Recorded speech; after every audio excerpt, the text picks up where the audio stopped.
Hey,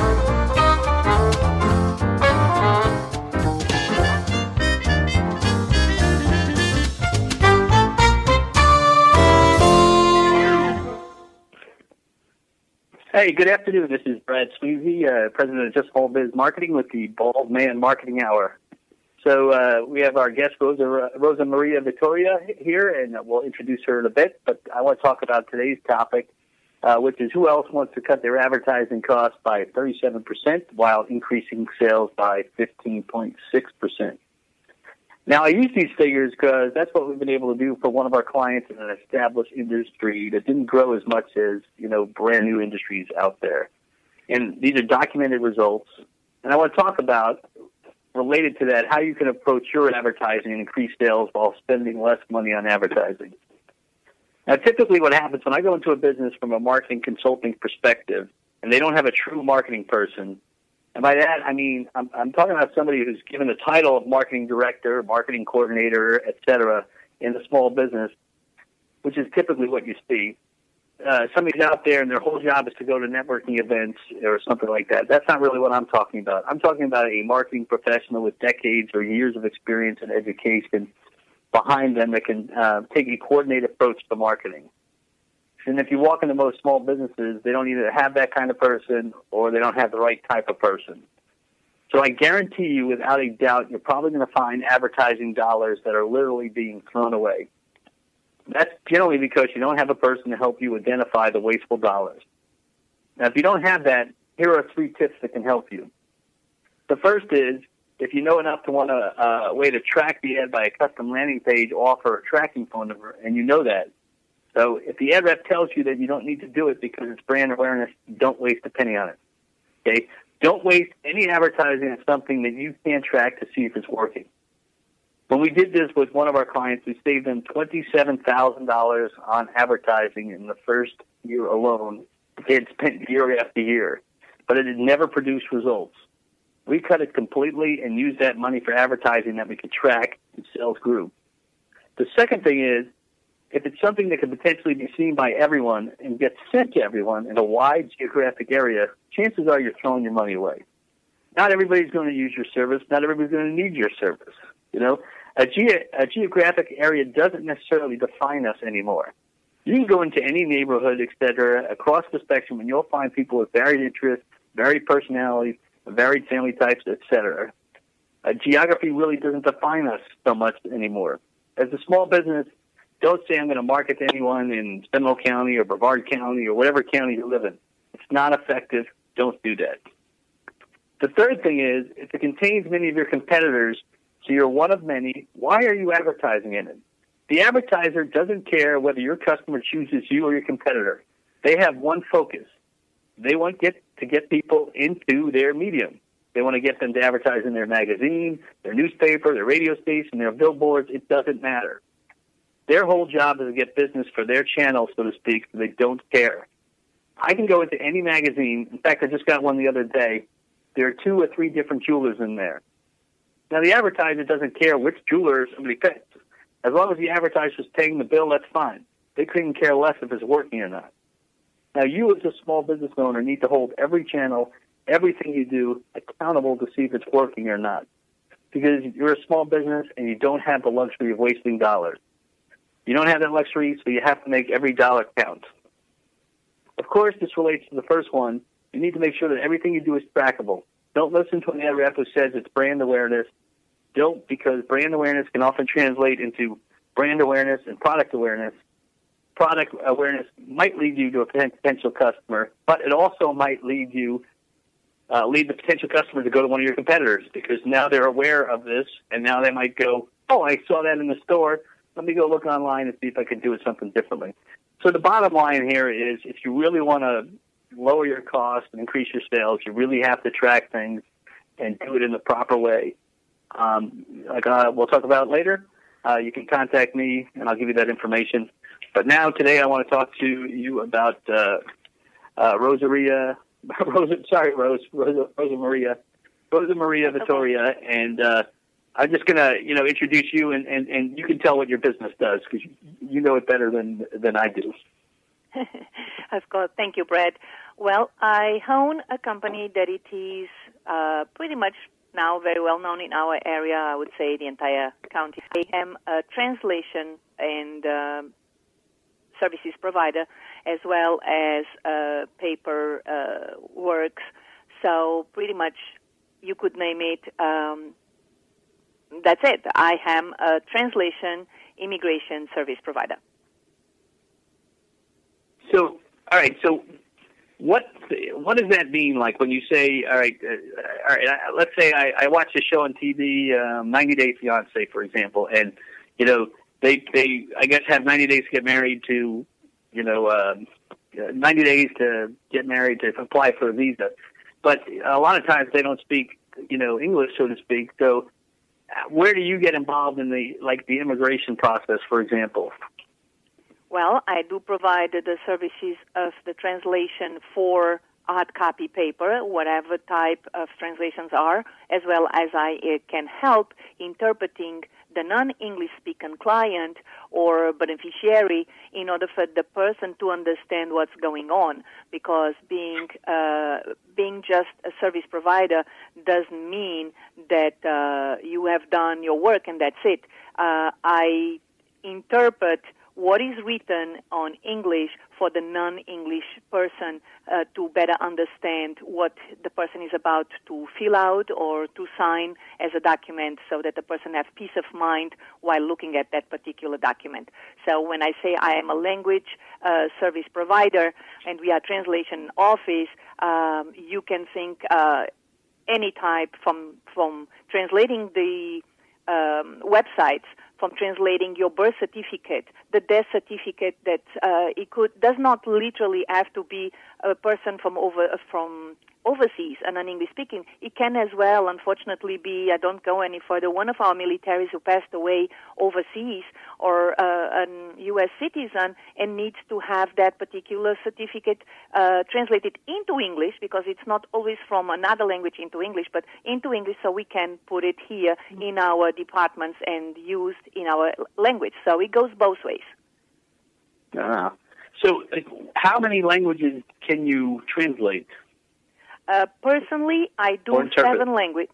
Yes, I do 7. Personally 7 languages, but I do have independent contractors and locally here in the office that I can get in the office in the next 5-10 minutes. We have about 25 languages, but I provide pretty much all the languages in the world upon request. Wow. So that definitely is convenient, especially if let's say even a small business or business in general wants to do, business in distant lands, so to speak. So, what do you think you provide? What benefit do you provide a company that wants to do business? Let's say a company wants to do business in Europe with yes. There's a bunch of different languages. So, what benefit do they get coming to you versus going to 8 different interpreters or translation companies? Well, let's put it this way. If you, for instance, hire me for any of those 7 languages, you don't need to pay to 7 different people. You can have me in a conference where I can interpret or translate on-site any document into any of the combinations of those 7 languages. So you save a lot of money. Plus, when you hire my services, you know that you can have peace of mind because I am fully certified in several subjects, from medical, from legal, financial. My certifications back me up. Plus, I provide accuracy. I provide speed, because I know how to provide the work so that you don't have to, if I'm talking, I keep going back and forwards, but if I'm talking on hard copy papers, you don't have to wait a week or 2 to get your services delivered to you. If I am in a conference, you will save a lot of money because, as I said before, I can do it in all the variants. I just had, about 2 weeks ago, the ex-consul of Germany in Spain, And it happened with him because he was born in France. He had his documents in French. He had it in Spanish. He had it in German. He married a lady from Colombia. I had to translate all the entire documents because he's coming here to America to reside. The immigration was asking for that. If he would not be somebody like me, he would have to go to several different places. He came to me and he was happy. And now I have, through him, 3 more other clients in the same situation. Plus, I am going to become the translator of a company that he came for to work with. Oh, that's awesome. So that's great. Yeah. So I think one of the things you said was you talk about the accuracy part of the equation, and I know there's all these you can translate a page on Google to a different language, et cetera, and stuff. But that's what I was wondering is, because sometimes I know I'm from New York, and when we say something, it might mean something different in New York than it does in Florida. We're both speaking English, but we have a different meaning of it. So I don't know if the software can do that, but it sounds like that's something you can provide software. That's correct. The software may be just a quick help for somebody like wants to say to a friend, "Hey, I miss you, come over here." But there is no software compared to a person. I personally, when I do my translations, is through the knowledge that I acquire with experience and from school. I back up with my dictionaries. I very, very rare use Google Translate. I sometimes go to Reverso, but I have my own translation programs because, of course, translation agencies need their particular programs, and there are millions of them out there, some better than others. But it is the experience because, as you said, one word has different meanings. South American Spanish has several words for the same word, several meanings. Even the Portuguese language, what you say in Portugal doesn't mean the same in Brazil. And the African Portuguese is already slightly different, which is mixed with the Creole. And so you do need a person. You need literally a human body to do your translation. You cannot use Google Translate to get a legal document, to get a medical records document translated. It doesn't work that way. And just because you are bilingual born doesn't mean you are a translator or an interpreter. And unfortunately, on a daily basis, and it hurts me because I have seen many times how people got damaged by not getting the proper service provided because they think just because they were born bilingual that they can do it. No, you need to have college. You need to have a degree. You need to have a very strong background in order to do what I do on a daily basis. I go to bed every night with a good conscience because I have never, and I never intend to hurt anyone providing bad services. Yeah, well, I mean, that's good. It's just like, well, saying, hey, I know how to read English, so to speak, and because I know how to read English, I can read any legal document out there and tell you what it accurately means. So I think that's a good point you bring up. So it sounds like you've got a couple benefits or unique benefits that like one of your competition might not have. So would you like to summarize what you do better than your competition? Well, first is I am very fair. I look at the document, and I never quote a client by email. By phone. I never quote a client if he asks me how much does a birth certificate cost, just to have a minimal idea. How much does a divorce translation cost? I don't do that. I look at the document. I ask the guest to either bring it by or to email it at no commitment. I look at it. I can quote the client properly. I look what it is cheaper, if it is by word, by project, by page, and then I quote my client. But what I do better than anyone, I do it with free spirit. I do it from my heart. I do it like I was doing for myself, and I would never do a translation on a document that would not be at 100%. My services are provided that they are picture frame. You don't have actually to understand the language, but you look at both documents and you can very easily identify the foreign language, what it is in English, or vice versa, because I don't do only from foreign language into English, of course. We do the other way too. And you can see, because most of the people think translation of a document is just putting the wording. You cannot omit anything. If you cannot reproduce a stamp, you cannot reproduce a date, you have to type it. You have to mention each single character on a document. Doesn't matter if it makes no sense for you that a number 2 is on the top of the page. You cannot omit it. That is documentation, legalization, manipulation. It's against everybody that swears on an oath becoming a translator. It's like a doctor, like an attorney. We swear to produce everything and be as faithful as possible. So I think that by doing that, I am different than anybody. Plus, when you come, I have a smile in my face, I have open arms. You come as a client, but you leave as a family member. And this MLTMS, it's a family member. It's a big family.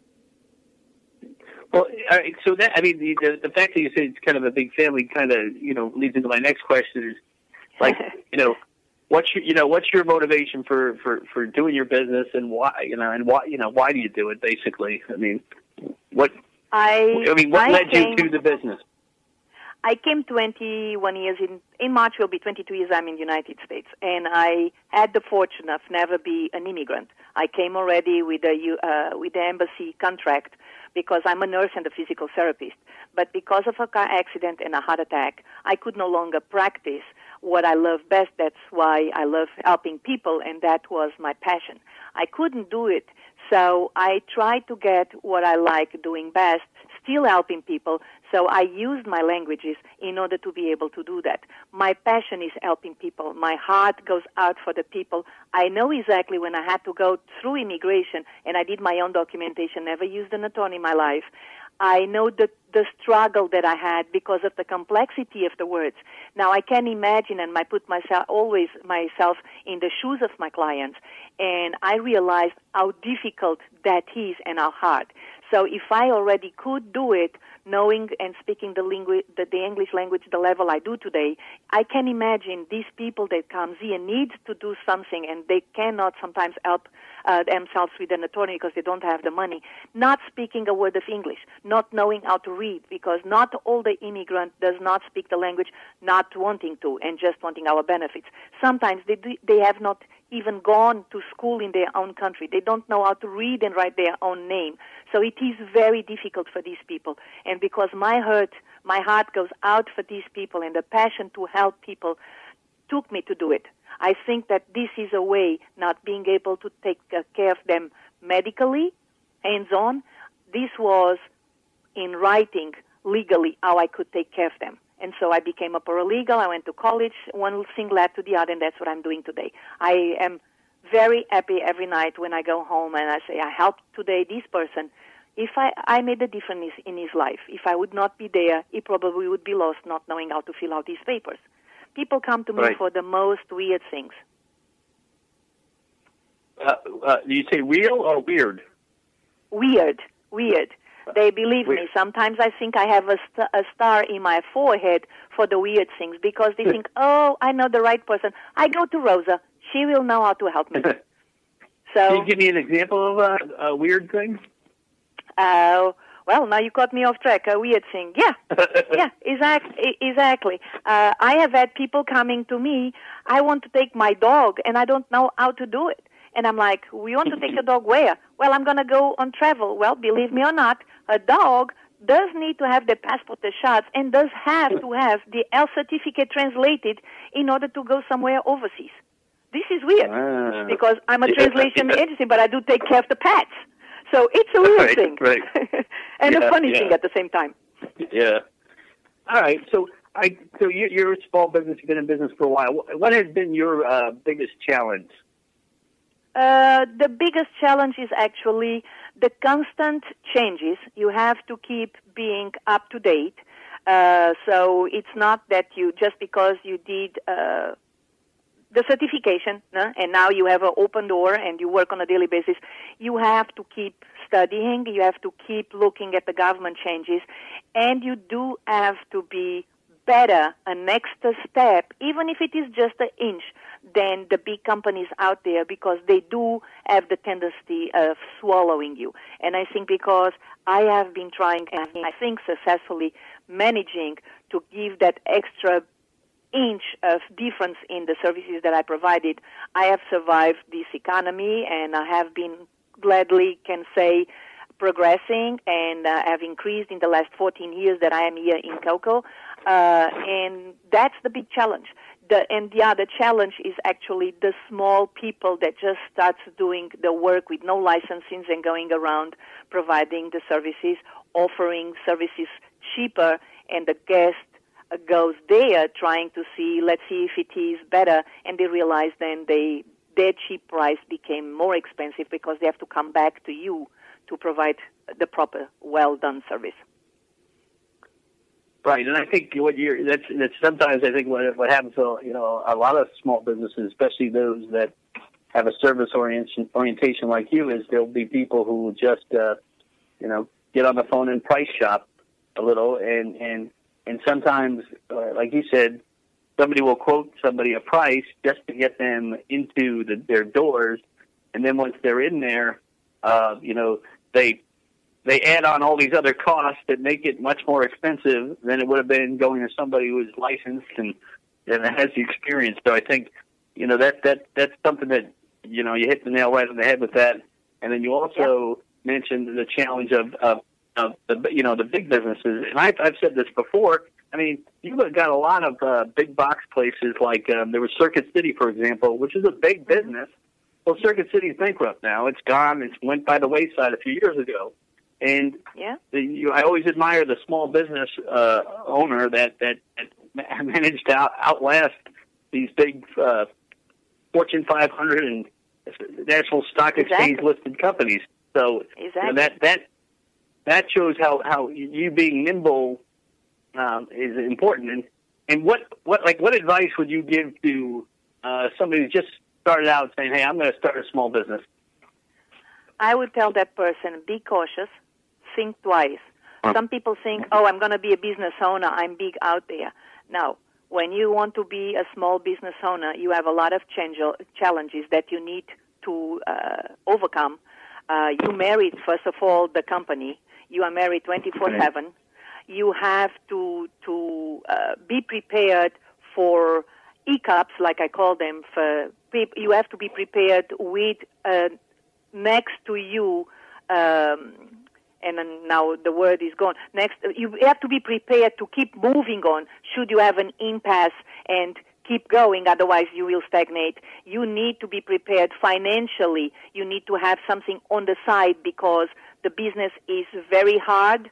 So if you do not have your feet on the ground, if you do not have your licensing to back you up, and a very, very strong will of success, you better not start a small business or any business at all, because your reputation, your integrity, that is what makes your business. And you have to have good soul. You have to be having a passion for your business to be successful. If you do not love what you do, don't open a business. Just to say, I am a business owner, I don't think that's what you want. You want to help your next neighbor, you want to help a person, but you have to have a heart to open a business. And only then you can be successful and keep going on for years after year and be productive and grow. You don't want to just open a business without looking. Location is important, what you do is important, but most important is how you treat your clients and your friends so that they always come back. Put yourself in their shoes and you'll be successful. You touched on something because a lot of, small businesses have physical locations. And I know you can probably speak to what happens when, in terms of infrastructure improvements, they decide to work on the road right outside of your office. So can you kind of touch on that a little? Yes. I was pretty much very, very hurt through the construction for 3.5 years. We had no power, or then we had no internet, or we had no phone services, or all three for hours, sometimes days. The state has not helped anything. We didn't get a letter of we apologize. When we complained, they said it was just for the benefit of the community, fine and dandy. But again, that brings me back. If you do not have a financial support on the side for you to survive on those years, you will have to shut your doors. I was lucky because the type of work that I do, most of my clients are overseas or out of state because I don't work only local. I have international clients, good ones that keep me alive since the last 14 years. And that's how I actually managed to survive these 3.5 years. And we had days where we had both entrances of the parking lot, and being on US 1, one of the major roads, I had guests calling me saying we could not come in because the staff of the road construction made me keep going. I apologize. I have to cancel my appointment. And so the challenge is sometimes you really need to look, if you are a new business owner and you are intending to open, you need to try to find a place where the type of services you are going to provide are seen. Because if you just open somewhere where the visibility is not good enough, you will get unseen. People don't find you. People doesn't see you. So you don't have the walk-ins. It is important to be exposed, and I think it is one of the major issues that we had here. By being nicely exposed, they still could not come in and come in, and it hurt. It did hurt the business because I lost $68,000 in the year 2014-15 through the road construction. So it and I know another business that moved. Yeah, I mean, one of your neighbors, moved basically. And that's one of the things I think that is that flexibility, especially as a small businesses. Locations can be very good, and a simple or whatever a change on a road can change that. There used to be a diet candy back in the early '80s. I think it was called AIDS, like AIDS diet candy or something. Mm-hmm. But once AIDS, the disease, came out, AIDS diet candy got hurt. Their business fell apart because of the name. Yeah, exactly. In my complex. Go ahead. Yeah. I was saying in my complex, 4 businesses had to shut down because they lost more during the month, and I am happy to say I survived. But again, I am not afraid of working. If need be, you work 24/7. So that's why when you want to open a business and you are the owner and you are a small business, you need to think about that. There are nights that I spend here, like the last 3 nights I've been going home until 2:30. I've been in the office to keep my word because I told my guest it would be ready today for signing, and it is ready for him to come and sign. But you need to have commitment. You need to have a passion, and you need to know how to superate all these incidents that you are not expecting. Road construction, change of pattern in the driving on that road, like it happened with us. So you need really to be prepared to fight those daily challenges so that you can succeed. Otherwise, you will close and you will be swallowed up by big companies. So you have to keep always a difference in what you provide. Yeah, and I think, both as a small business owner myself, I mean, I was at a meeting this morning at, 7:30 meeting, and, if a client emails me at 6:30 in the morning, I tell people, well, why don't you email me at 6:30 and see how long it takes for me to get back to you? I've got to be available to do that. So if you weren't already doing this business, would you get into it today? Would you start from scratch? I probably would be more cautious than I was before, but because of the passion that I still have, and I say I may be repetitive, but the passion that I have to help people, sometimes people look at me crazy. I didn't ask you for nothing, but I'm like, can I help you? I was raised in that way.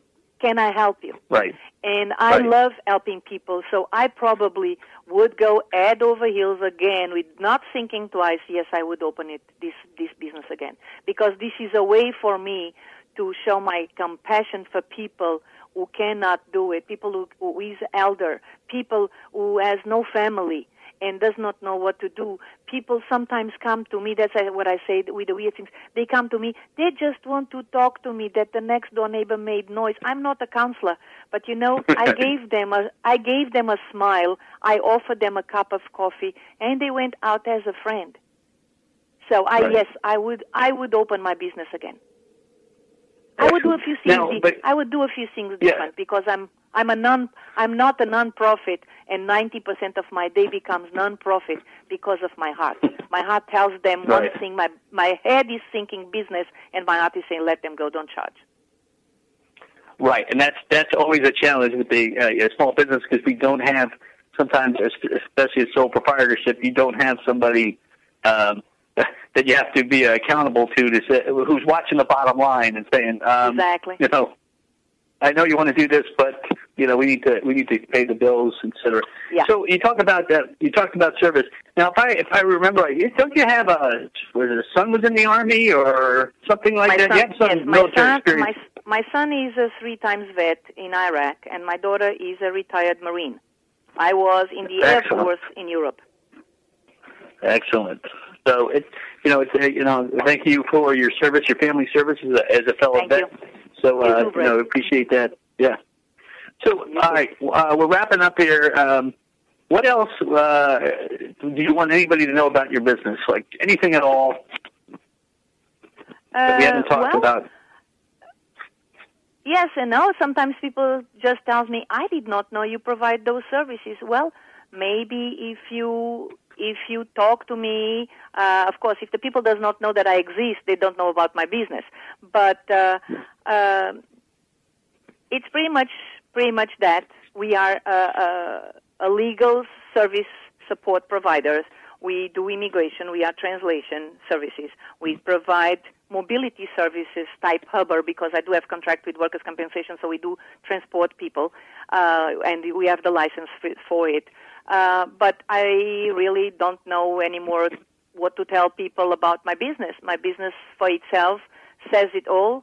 MLTMS, it's multilingual translations and mobility services, and the commercial name is MLTMS, one world, one language, because I do think that the language barrier does not exist if you can help non-English speaking on none other language if you use the services of a translation slash interpreter. I think we are a key person, even though they look at us sometimes, oh, you're just an interpreter. No, we're not just an interpreter. We have more than that. We have a heart, we have a passion. We had to learn that particular subject. We had to go to college, and it's through us that the world can understand each other, because otherwise people would not understand each other if they didn't speak the language of each one.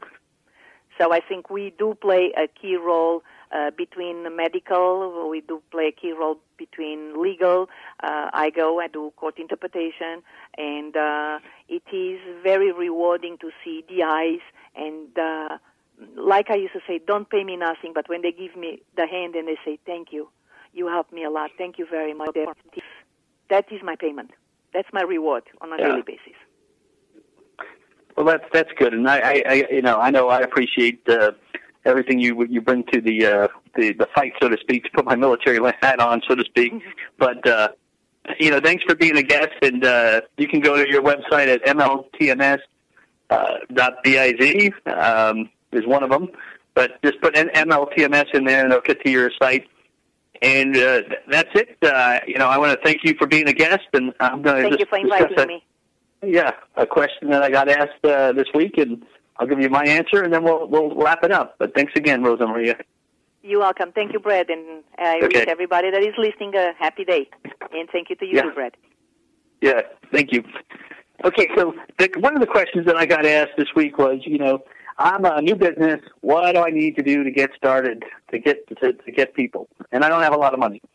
So my answer to them is sometimes is a little bit shocking, but not really, is the first thing is don't create a Facebook page and think that it's the only way you're going to grow your business. I mean, I see so many startup businesses, the first thing they do, it used to be you create a website, which makes some sense.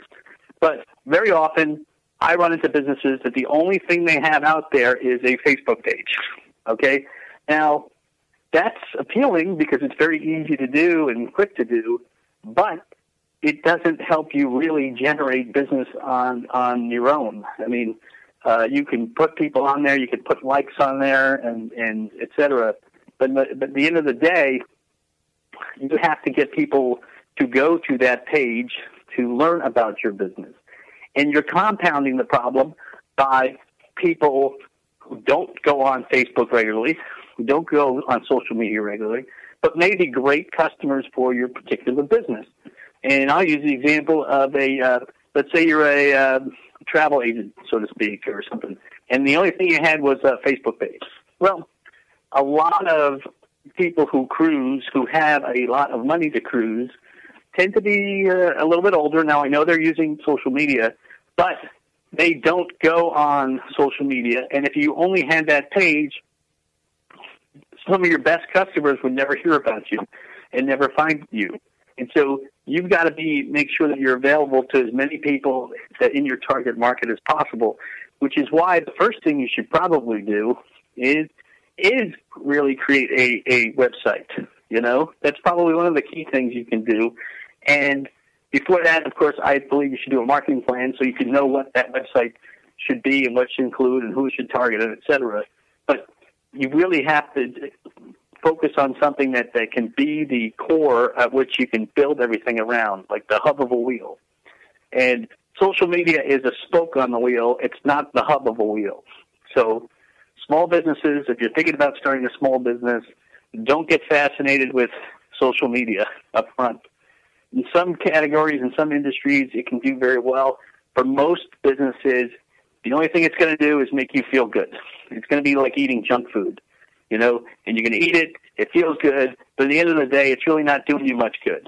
You know, you need to focus on the healthier things you can do as a small business, which is start with something relatively simple, which I believe, like I said, is starting with a marketing plan so you can actually know who you're supposed to target, how you're supposed to target, what your competition is, and what method you should use to try to reach your prospective clients. But start with something cheap, start with something basic, and then build around that, you know, and make sure it's accessible to as many people as possible and that you can track it. And do that first and foremost. And related to that is another question: how much money should I put into my marketing? Well, I believe you should be prepared, based on my analysis and my experience with small businesses, is to have about $500 a month geared toward marketing in either time or money. A lot of small business owners, and Rosa Maria will tell you, spend time, so to speak, which is money, in networking and going to networking groups, et cetera. I know I do it. It's very important for my business to network, to support the other things we're doing. So basically focus on something that that's accessible to everyone, like maybe start with a website with a marketing plan, and then do networking as well. Those are two relatively low-cost things to get started that can at least have a good chance of helping you grow. So with that, we're going to end the show, and I want to thank everybody for listening. And feel free to share this as much as possible. And if you know any small business owners who want to be on the show, send them my way. And it's Brad at justsmallbiz.com.